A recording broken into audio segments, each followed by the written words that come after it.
is what I used to say. I used to say constantly, I was like, I remember Rick, one of my clients, Rick, I was like, Rick, what have you been reading? I'm sending the investment pornography police over to your house right now. I remember because Rick was like, dude, you're always telling me what not to read. Could you please give me something to read? That's how the Behavior Gap Weekly letter started. So I think we're at risk of like, so they get up the guts to call us. They feel like it's going to be, they literally can't believe that we haven't already approached them. And then we tell them like, stay the course, stay the course, stay the course.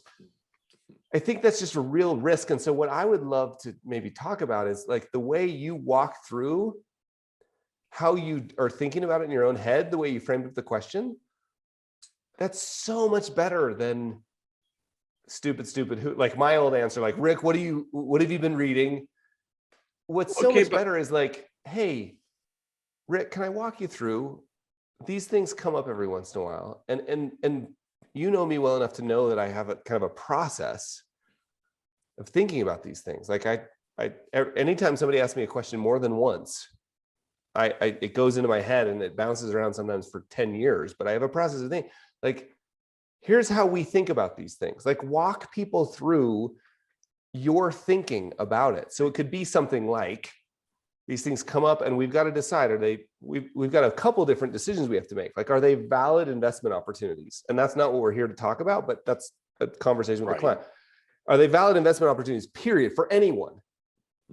Then we've got to go through the same process we go through with every investment we do. Are they valid investment opportunities? We run them, basically describe your investment, your manager search and selection process, right? Your investment search and selection process. So yeah, you know what? It's so much better to hear from a client like, hey, Rick, you're not the first person who's called about this. And believe me, and I lost a client because I didn't do this. I remember Terry was like, you always just tell me to never. He didn't know that we had done all the research. He just heard the dismissive part.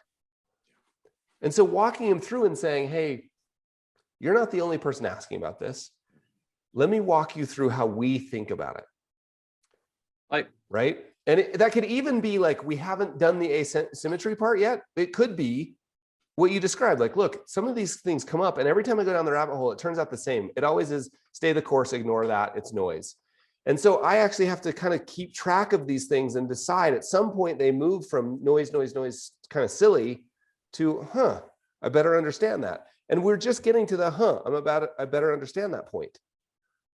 Right? And we're never going to be the first ones in on these because I don't think that's why you hired us. Because for every 10 of these, for every one that works, there's 10 that you never hear about again. Greetings, Carl here. Thanks so much for watching that little clip. That was a clip of my podcast with Michael Kitces that we call Kitces and Carl. Now, one of the things I care deeply about that we get to touch on in that podcast is doing work that matters, right? The work you do matters.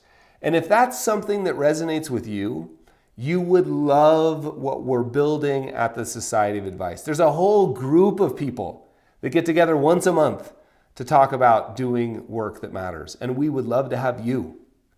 To find out more, just click on the link below.